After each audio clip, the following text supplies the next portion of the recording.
buenas y bienvenidos un día más a los podcasts de Adro. Hoy seguimos con el segundo capítulo de esta trilogía dedicada a la Velvet Underground y esta obra maestra suya, The Velvet Underground and Nico. Un disco desde luego como no hay ninguno más. Antes de seguir conmigo en este maravilloso viaje a través de la formación de la Velvet Underground, si no has visto el primer capítulo de la trilogía, míralo porque te va a ayudar a entender un poco todo este contexto cultural, este contexto social y que como no puede ser de otra manera tiene una gran influencia sobre la creación de la Velvet y también sobre la creación de este disco, la Velvet Underground and Nico. Te lo dejo por aquí en una tarjetita, en la descripción, por aquí, por allá, por todas partes. Majo, guapo, hermoso.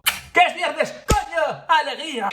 En fin, dicho esto, si en el primer capítulo de esta trilogía hemos visto un poco este New York City de los años 60, sin el que no habría Velvet Underground, este escenario tan capital para la creación del grupo, y en este segundo capítulo vamos a sumergirnos ya de lleno en lo que es la formación de la banda. Os iré presentando a cada miembro, cada elemento de esta Velvet Underground que ya nos va a ir dando una clave para ir entendiendo cómo se crea, cómo se fragua este sonido tan particular, este sonido en este mundo artístico, en esta escena musical de Nueva York de los años 60. Hay una figura que va a destacar por encima de los demás: Bob Dylan. Este hombrecito tan mono de rulos, super cookies, va a tener un impacto importante en un joven estudiante de la Universidad de Syracuse, una ciudad del estado de New York, un tal, como os decía, Lewis Reed, más conocido como Lou Reed. Vamos con Lou Reed, este poeta de jeringuilla, este padrino del punk. Nace un 2 de marzo de 1942 en Nueva York, y pasará sus 10 primeros años de vida en Brooklyn antes de mudarse con su familia a un pequeño pueblo de Long Island que se llama Freeport. Y Lou Reed declarará sobre esto, ya para que os hagáis una idea también un poco del carácter de Lou Reed, declarará: lo bueno de vivir en un pueblo pequeño es que sabes enseguida que tienes que largarte de ahí echando hostias. Y es que en este paraíso pijo a medias, el bueno de Lou no acaba de encontrar su sitio. Comentaros, su padre es el típico padre de antaño, totalitario, que se pasa un poco con el tema de la autoridad, un rigor que va a cansar a Lou. Luego los fracasos escolares del instituto van a hacer que él se aísle, también todo este entorno, este ambiente religioso es algo que le está sofocando. Y lo cierto es que leyendo esto me recordó muchísimo a James Dean. Es un poco un rebelde sin causa aquí. Nos encontramos con el típico rebelde sin causa, adolescente, años 50, es la misma época, periodo de esplendor económico, social para Estados Unidos. Evidentemente tienes que cambiar un poco la figura del padre. El padre de James Dean en un rebelde sin causa pues es un blandengue. En cambio el de Lou Reed es un poco un hijo puta, ¿no? Pero sí que me recordó un poco ese perfil. Un joven que a priori lo tiene todo, pero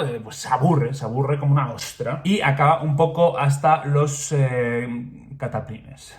Lou, el joven Lou, parece un tipo majete, un chaval tranquilo, pues en casa la historia es bien distinta, amigos míos. Saltos de humor, guerra de nervios. Al final lo que hacen los padres es enviar al bueno de Lou a un psiquiatra. Veredicto: tendencias esquizofrénicas. Tratamiento: 24 sesiones de electroshock. Comentaros, años 50, la psiquiatría ha evolucionado desde entonces. En aquella época era un poco más radical, un poco más primitiva, y las sesiones de electroshock pues es que es una puta locura. Te enchufan aquí 2 bolas, te pasan corriente por la azotea y joder, no me quiero ni imaginar lo que es eso. Esto al final lo que va a crear, el efecto que va a tener sobre Lou es simplemente un aumento de ese rencor y ese poco respeto que tiene hacia la autoridad. Ya vamos viendo un poco cómo el carácter rebelde, inconformista, descontento de Lou Reed se va fraguando, se va solidificando cada vez más. Afortunadamente lo eléctrico Lou Reed lo toca más allá de estas sesiones de electroshock. Primero la música, ¿no?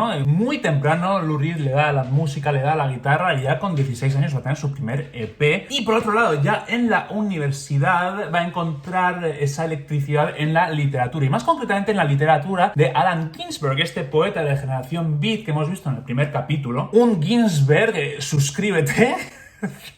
Un Ginsberg que, según Lou Reed, sin él las letras de este rock moderno no hubiesen existido nunca. Comentaros también que es en este momento concreto cuando esta ambición que tiene Lou Reed de conciliar música rock and roll y escritura moderna, esta escritura vanguardista, va cobrando forma. Una idea que, como vimos en el primer capítulo, va a terminar de afianzarse cuando va a descubrir, cuando va a ir a escuchar en ese gadito de Syracuse a Bob Dylan, nuestro querido hombrecito de rulos. Estamos, por tanto, en la universidad, no nos desviemos del tema. Y aquí Lou Reed efectivamente le va a dar bastante caña al tema de la literatura. Se va a familiarizar muchísimo con la obra de James Joyce, va a empezar a escribir, de hecho va a crear su propia revista con otros 4 chalados de la universidad, una revista que se llama The Lonely Quarterly Woman. The Lonely Woman Quarterly, sí. Joder. Que va a destacar sobre todo por tratar temas como la familia, el odio al padre, la copulación, el narcisismo, el incesto. Vamos, que Lou ya está encontrando poco a poco una de sus propias voces en cuanto a escritura se refiere. Y aparte de escribir, ¿qué hace el bueno de Lou? Pues toca la guitarra, y esto también le va a permitir conocer a un tal Sterling Morrison, del que vamos a hablar más tarde. Mira qué bien guiño el ojo, Prestará también su voz a la radio de la facultad, donde básicamente va a pinchar jazz moderno, R&B, y evidentemente se va a meter en numerosos líos, en escándalos diversos, tráfico de sustancias, lo que le vale que tenga a sus talones no solo las autoridades universitarias, sino también las YAFs. Las YAFs, tío. ¿No sabes lo que es? Yo tampoco lo sabía. Young Americans for Freedom, que es una asociación de jóvenes americanos, jóvenes estudiantes americanos, deportistas, atléticos, de corte más bien ario y muy patriotas. Demos un pequeño salto al año 1964, año en el que una buena noche, pues Lou Reed está tocando en un garito, cuando un tal Terry Phillips, que es un productor de la discográfica Pickwick Records, se va a fijar en él. Lo cierto es que la primera impresión que tiene Terry Phillips de Lou Reed es que canta y toca como un truño, o sea, es un cagorrio lo que saca de ahí Lou Reed. Pero tiene un estilo que es muy propio, muy suyo, tiene un cierto carisma. Es una joya, es un diamante en bruto que hay que pulir. ¡Me lo quedo! Lou Reed va a ser fichado por Pickwick Records como compositor y va a empezar a producir un poco en cadena. Un poco lo que comentábamos en el primer capítulo con el Real Building, ¿no? Este ritmo industrial de producción. Y el bueno de Reed va a ir cagando un tema tras otro, así.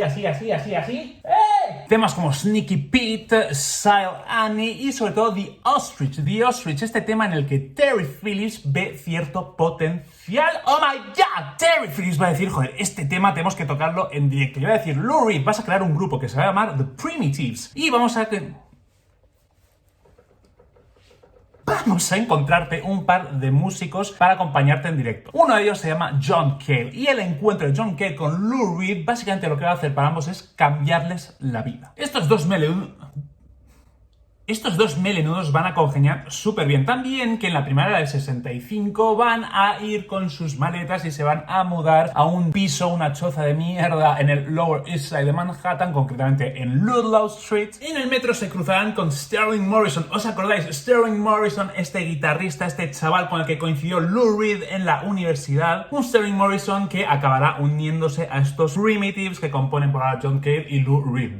Y finalmente, y tras un tiempo con el percusionista budista Angus MacLeish, ¿dónde coño está la cámara? Es este punto de aquí, ¿no?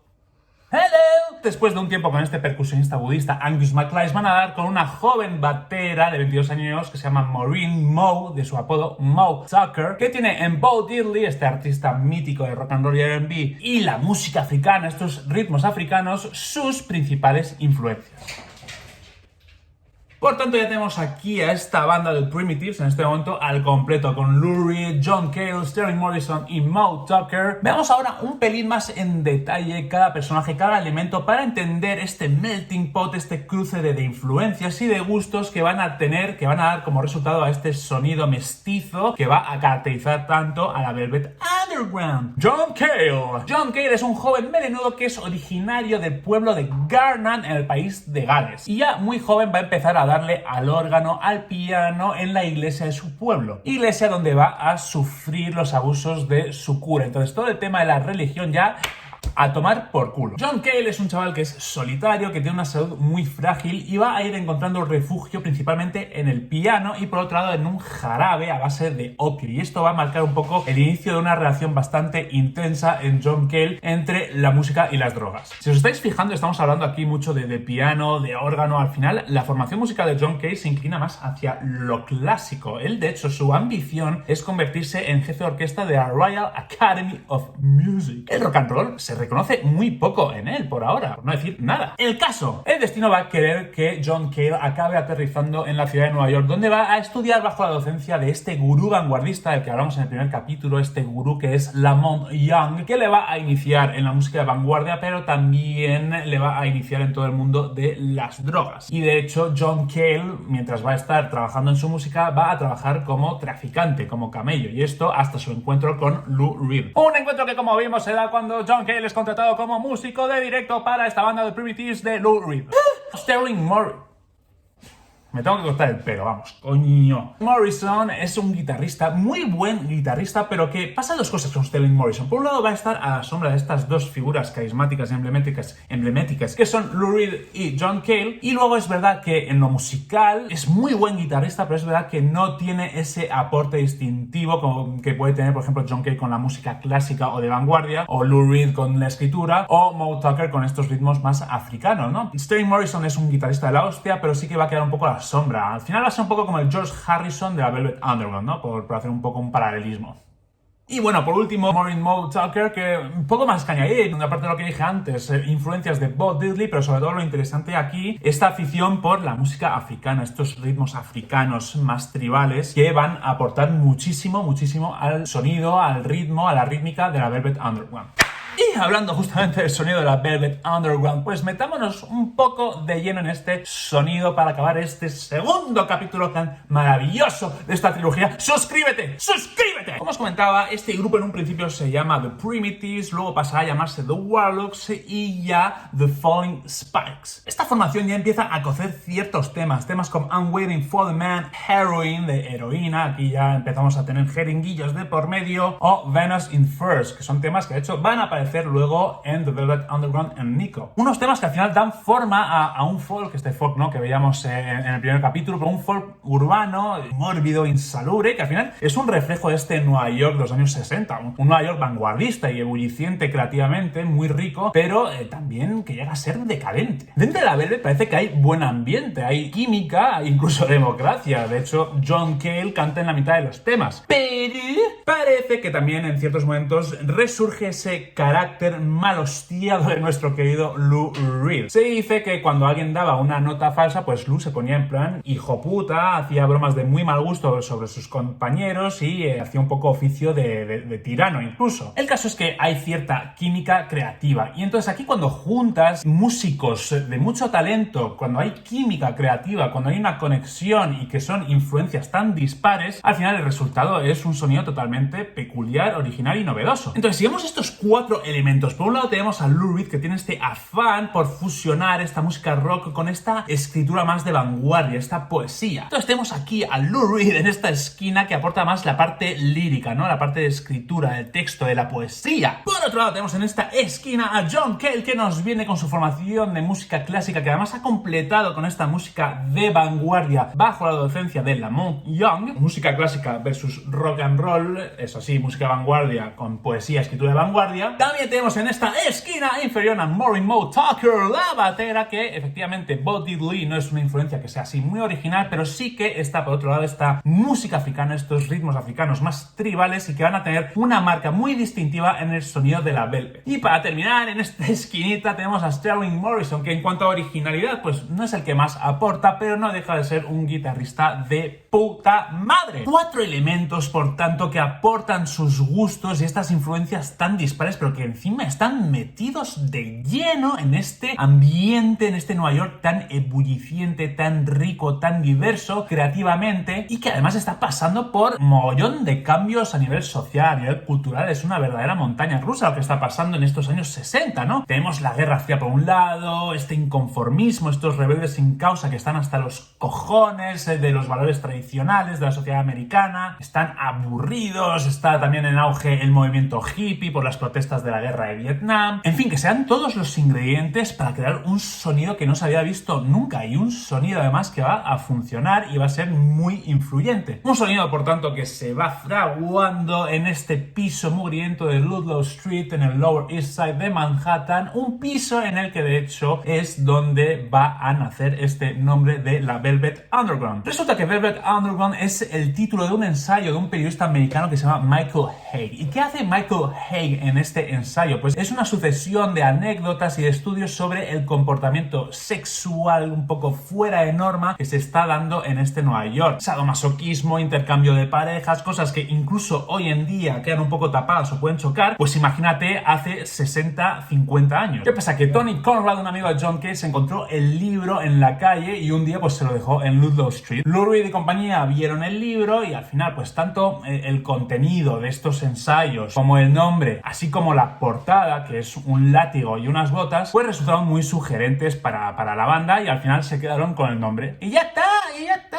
La Velvet, ya podemos decirlo, la Velvet Underground, por tanto, está cociendo este sonido en Ludlow Street. Ahora lo que les hace falta es un mecenas que los coja y los lleve básicamente a la puta cima. 1966, Lou Reed y compañía van a ir a la Factory de Andy Warhol. La Factory, que es un taller barra residencia barra galería de arte que montó Andy Warhol. Andy Warhol en este momento ya es un artista de renombre, un artista pictórico muy reconocido y un artista que se va a fijar en la Velvet Underground. Y tú me preguntas, ¿por qué Andy Warhol se va a fijar en un grupo de música? Es un artista pictórico, ¿no? Un artista gráfico. Lo que pasa es que Andy Warhol es un tío que se aburre muchísimo. De hecho, ya está haciendo sus pinos en el cine. Un cine bastante peculiar, eso es verdad. Estamos hablando de películas como Blowjob, que significa pues felación, que dura 8 horas, este tipo de historias rarísimas, con planos fijos, o sea, es muy jodido. Y ahora quiere darse a la música, quiere meterse en el mundo de la música y por eso es que se fija, ve en la Velvet Underground esa oportunidad para lanzarse. Llegamos, por tanto, amigos míos, en este punto en el que la Velvet